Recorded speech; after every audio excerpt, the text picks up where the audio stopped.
people have thought things are rough to this point, that is going to be much, much worse than anything we've seen so far.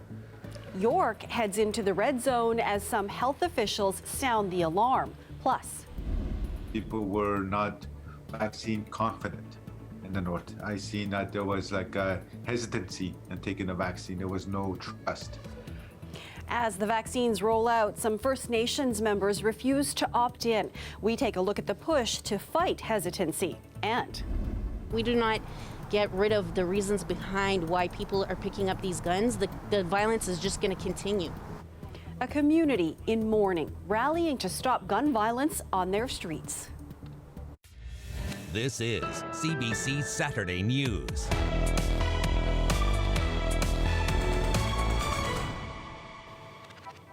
Good evening, I'm Marivelle Tarouk. As case numbers start to fall, more areas in the province are preparing to ease restrictions and reopen. But some warn it's too soon, with concerns the variants could lead to a major spike. Lorenda Redekop has that story. Ontario's education minister toured this in-school COVID testing site in York Region. The government mandated that 5% of schools offer the testing. The aim is to build confidence, it's to identify cases, and ultimately it's to ensure we remove any risks from our schools. The region just north of Toronto is set to move out of lockdown on Monday to the red zone. Restaurants, gyms, and retailers can open with strict capacity limits. One emergency room doctor in the region feels it's too fast, given that schools just reopened last week. I don't think you can just open multiple segments of the community simultaneously and expect there not to be a rise. And then when there is a rise, what are you going to do? You have to shut everything down that you've just reopened. Concerns are especially high with close to 400 variant cases reported so far, most of them the B117. Starting today, the province made more information on variants publicly available, showing changes over the past week. You start off at around 7%, and they're gradually encroaching. Now they're about 10, 11%. They're gradually taking over, and at some point, probably in March, will start to be the more dominant strain. And we know that's a problem. This doctor points to what happened in the UK, where B117 was first seen. Following tighter health measures there, cases have dropped. Even with the predominance of the variant, if we keep our distance and follow public health regulation strictly, we can do this. But COVID fatigue is setting in. Toronto has been under some form of lockdown for months. It was just extended for 2 more weeks. We should have ended it 2 weeks ago. I think it's irresponsible of us to keep it going. We've come this far. I would go another 2 more weeks. I know it's hard. I think it's wise that he is extending the order, and I wouldn't be surprised if he keeps extending it. Right now, it's set to end on March 8th. Lorenda Redekop, CBC News, Toronto. The province reported 1,228 new cases of COVID-19 today, with 28 more people with the virus losing their lives. Toronto reported the most cases at 331. Peel Region had 228, followed by York Region with 132. About 700 people are currently hospitalized with the virus, 263 of which are in intensive care units, and 181 are on ventilators. And officials at the Centre for Addiction and Mental Health say their Queen Street site is experiencing an outbreak. 14 patients and 4 staff have tested positive for COVID-19. The outbreak is in the units 1 to 3 at the site. Officials say they remain vigilant and are continuing to work with Toronto Public Health. First Nations leaders are struggling to convince elders and community members to trust and get the COVID-19 vaccine. And there's an urgency as cases continue to climb in remote Northern Ontario reserves. Jessica Ng looks at the ways the Indigenous community is coming together to break stigmas and combat the virus. This is ongoing and very, very traumatic for many people. Dr. Lisa Richardson is a mixed Anishinaabe physician with Women's College Hospital. She's involved with Sharing Medicine, a group conversation that seeks to unpack myths and stories about vaccines with Indigenous community members. We have a history, and it's a history that's very mistrusting in regard to, the healthcare system. It starts with colonial approaches, such as the Indian hospital system, where Indigenous peoples actually receive care in a separate hospital system. People were actually treated, for example, for tuberculosis, but often they may not have been treated for tuberculosis. There was actually, in some cases, experimentation around tuberculosis vaccines. She also points to the residential school system and experimentation around malnutrition of children as reasons why distrust of the healthcare system and vaccines persists on reserves to this day. This is hesitancy that's been created because of a healthcare system that has deliberately, in many cases, excluded Indigenous people. Projects like the one in collaboration with Women's College are important as COVID-19 cases in Indigenous communities continue to climb. Data from Indigenous Services Canada confirms incidence rates for those living on reserves currently 40% higher than for the rest of the country. People were not vaccine confident in the North. I seen that there was like a hesitancy in taking the vaccine. There was no trust. And but I wanted to show people that it's safe. MPP Sol Mamakwa is one of several Indigenous community leaders who got their first dose and took to social media to talk about it. If we all get vaccinated, we will be able to protect ourselves and our communities. Hi, I'm Hannah Waswa. I am from Yamatong First Nation, and I just got the vaccine today. I decided that I understood the risks and that I understood the science behind it, and that I felt I could trust that this vaccine would help keep me safe. As vaccination clinics continue across communities in Northern Ontario, this is what you call making it happen, right? Community leaders hope to spread knowledge to decrease the spread of the virus. Jessica Ng, CBC News, Toronto. The Ontario Bar Association is offering free legal advice to tenants at risk of losing their homes as residential evictions resume across the province over the coming weeks. We talked to the Landlord and Tenant Board, heard the need. There's a huge backlog there of cases. If you have to do this over the telephone, and you're not sure what your rights are and what your options are, you're facing homelessness in the winter during a pandemic, and some of them have children. This is not good for our communities. The new service offers 30 minutes of free legal advice for tenants facing eviction hearings. Lawyers will walk residents through their rights and help them negotiate agreements. The association says it has enough volunteers to help 100 clients per week. They are expecting to see many people who've lost their jobs throughout the pandemic. It's extremely frightening, because if landlord can evict me and I have no means to pay and I have no means to go, what am I going to do? Ontario put a pause on the enforcement of eviction orders in January when the stay-at-home order came into effect. Evictions have already resumed in some parts of the province where restrictions are now lifted. In Toronto and Peel, that could happen as soon as March 8th. The province is encouraging tenants and landlords to reach fair agreements like deferring rent or finding alternative payment arrangements. Residents at a high-rise building in North York are speaking out against their landlord. They say they're dealing with rat and bedbug infestations and other unlivable conditions. We're here to say to our landlord that we have had enough. We need our building to be clean. We need it to be clean, right? It's unfair for the kids. I look at my young ones and them sleep at night, and it's bed bugs biting them. Tenants at the building held the rally alongside tenant advocate group Acorn. They say the city isn't intervening because they're only responding to emergencies during the pandemic. They are demanding the landlord fix the maintenance issues in all units and also to clear the pest infestation.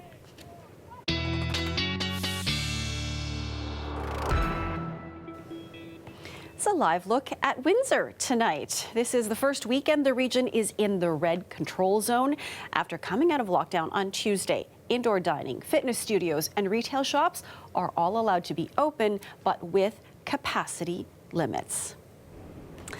Let's check in with Sophia now for our weather forecast. At least in Toronto, a nice sunny day today.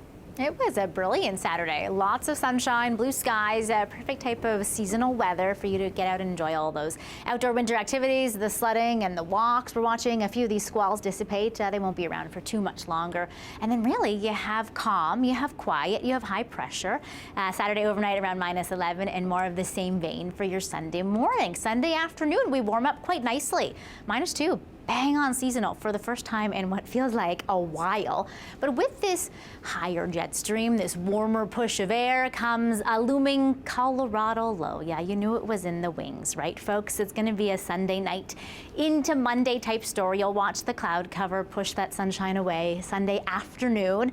And then by the time we get into Sunday, into the overnight period, the snows are widespread across much of Ontario to the tune of 5 to 10 centimeters. And it's the Monday morning commute that could be a little bit dicey. We're talking about the possibility of winds blowing around that snow 50-60 kilometers an hour. Blowing snow, reduced visibility. It'll clear out by Monday afternoon after leaving a little fresh powder on the ground. Now temperatures will stay around seasonal throughout all of this event. And actually for much of this upcoming last week of February, we're talking near seasonal. We'll talk more about the timing of this new Colorado low and who's going to see what, including some mixing when we return. Okay, so we'll see you in a few minutes. Thanks, Sophia. Good. A Toronto man is facing 60 charges in an alleged fraud scheme. It involved returning retail packages through Canada Post. Police allege the man bought a number of products from companies across Canada over the past 8 months, then would say he needed to return his purchases. He would allegedly drop the items off for return through Canada Post, but he would include a device inside the packages that would remove the labels and make them undeliverable. Police say the companies would still issue a refund for the returned merchandise since it had been received by the Postal Service. On Thursday, police arrested 28-year-old Christopher Lim and recovered $45,000 worth of merchandise and cash. And Toronto police alerting the public today after the theft of TTC Special Constable uniforms. We want to get the uniforms back. We want to find the people responsible for stealing it. And, you know, we would offer a caution that if someone is approached and maybe they're asked to do something or pay a fee that they think is irregular, that they, you know, confirm who they're speaking to. The theft happened at about 5 p.m. on Thursday in the area of Woodbine and Danforth Avenues. Police say 3 TTC Special Constable uniform shirts and the front half of an external ballistic vest carrier were taken. The shirts are described as baby blue with TTC Special Constable patches on the shoulders. The front half of the ballistic carrier is black but did not contain any plates. Police are asking anyone with information to contact them. Police also providing an update on a story we brought you yesterday. We have learned a 76-year-old woman who was slammed to the ground by a cyclist now has life-altering injuries. And just a warning, the video you will see in this story may be disturbing. Now, as a result of these injuries, she was hospitalized for 3 weeks throughout the entire holiday. To a person that was running 30 kilometers a week, she now cannot walk without being assisted. On December 22nd, the woman was jogging on Beverly Street just south of College. A man riding a bike on the sidewalk narrowly missed her. The victim continued to jog when the cyclist doubled back and approached her from behind. The suspect then struck the victim with such force that she falls into the street. He then kicks her in the head. Police have released this photo of the suspect. The man is described as 25 to 30 years old. He was last seen carrying an extra-large backpack and riding a bike with black and white frame, which may have had a fender attached. After a string of shootings in the city, community members and officials gathered in North York today. It was an event organized by the family of a 20-year-old man who was gunned down and killed last month. Dahlia Ashery spoke to advocates who are pushing for change and a safer community. Evelyn Fox is still grieving 5 years after losing her son to gun violence. Infuriated, extremely sad. It's very triggering because I know what that family then has to go through. She joined others at the Falstaff Community Center to demand action, just down the block from where 20-year-old Hashim Omar Hashi was murdered in a shooting. So far this year, Toronto police data shows there have been 39 shootings. 25 people have been injured or killed, including a 14-year-old girl who was shot in the head last week. This week, the federal government announced a plan to invest $250 million over the next 5 years directly into communities. Our government is taking action, solid action against gun violence. You've seen the recent proposed legislation to ban assault rifles, guns that have no place in our streets. But Fox and other safety advocates say that's not enough. You can eliminate every gun. It doesn't matter. They're still gonna float over the border. If we do not get rid of the reasons behind why people are picking up these guns, the violence is just gonna continue. Why is it that in certain parts of the city, we can live in peace and harmony, but in another part of the city, it's fear and despair? NDP MPP Faisal Hassan agrees. He says this community has been neglected.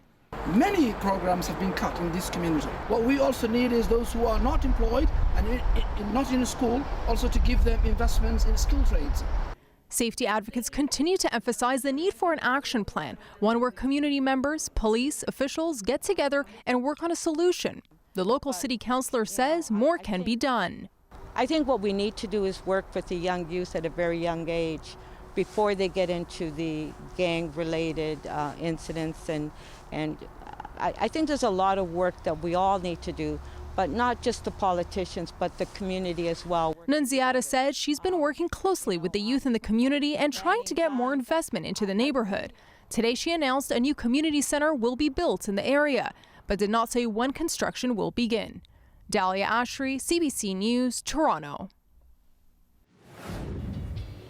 Coming up, questions mount about why Texas wasn't better prepared for that damaging winter storm. We'll have that story after the break.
Live look at Parliament Hill. Prime Minister Justin Trudeau and U.S. President Joe Biden are set to meet on Tuesday.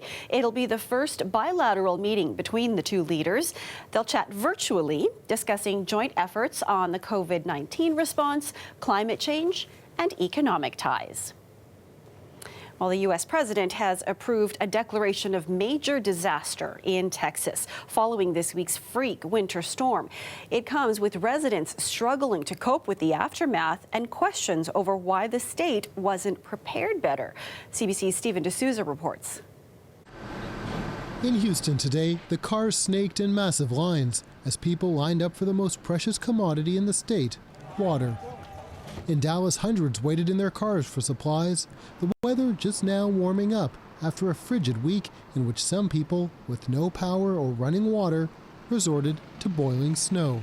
We bring the snow in, but when you melt it, at least for me, you don't realize how little you actually get in water. Yeah, you get a whole tub of snow, but then it's actually just a little bit of water. Okay. With power systems back up and running, access to water is now the biggest challenge. Half the state's population is under a boil water advisory. President Joe Biden today signed a major disaster declaration for the state, freeing up federal money for things like temporary housing and home repairs. Meanwhile, some Democratic members of Congress visited a Houston food bank after raising $3 million for local relief efforts. No questions are asked. So you come up and you need help, you do not have to prove a damn thing. As Texans clean up, residents are asking why energy companies weren't better prepared. I don't know that the governor even knew how bad the power situation was. And to me, that is a huge problem. Did he not make phone calls? Did he not ask questions? How's it looking? How are their winterization plans? Did they do them? Critics say deregulation is to blame. There were no requirements for energy companies to winterize the grid, a problem highlighted after a storm back in 2011. This was a train wreck on the way to happening 10 years ago. Now yet another kick for already struggling Texans. For those with variable rates, the high electricity demand is sending bills soaring, thousands of dollars for some. It's like, okay, do I feed my family or do I run the heat? Which one do I do? Just one of the many questions Texans are asking as the state continues to wrestle with the aftermath of the storm. Stephen D'Souza, CBC News, New York.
An update now on the health of Prince Philip. His son, Prince Charles, visited the London hospital where the Duke of Edinburgh was taken earlier this week.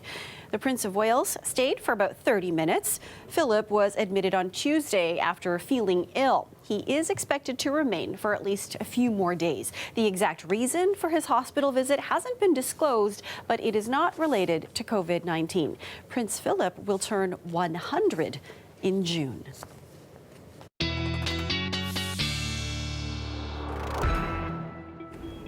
So, Sophia, it sounds like we should enjoy Sunday while we can. It's going to be a great day for the most part until the snows come in. Again, another Colorado low looming, yeah. But it won't be until the overnight hours that it really pushes in. It's more of a Monday morning story. So if you're heading on the roadways Monday morning, this is going to be kind of fast and furious with the blowing snow. Remember last week we talked and we were right smack dab in the middle of that active storm track? Well, it's a little bit farther to the north of us right now, which means we get the warmer Gulf influence, which is nice. We also get some airflow from the Pacific. It's kind of a perfect conveyor belt, really, for any of the looming storms to come right up and visit us in our neck of the woods. Now, because the Great Lakes are not quite frozen and still fairly warm, only about 2 or 3 degrees, when this Colorado low comes up to our neck of the woods, it's going to mean some mixing for anybody along any of the lake shores. So be prepared for that later in the morning and afternoon hours on Monday. For everybody else, this is going to be to the tune of about 5 to 10 centimeters, which is pretty cool when you're talking about the snowfall totals that are already really impressive for this year. We're already pretty much at our yearly average of snowfall, and there's still, a month and a half left to go of winter. So still more snow potential to come, more snow possibility to come, and also more of a bit of a warm up for this upcoming work week. We're talking closer to seasonal. So that's a take home message. We're actually going to be into the positive digits this week with another clipper system, maybe in the midweek. Anything positive we will take. Thanks, Sophia. I'm with you. Well, the Community Folk Art Council of Toronto held its first ever virtual festival today, celebrating music and dance from diverse communities.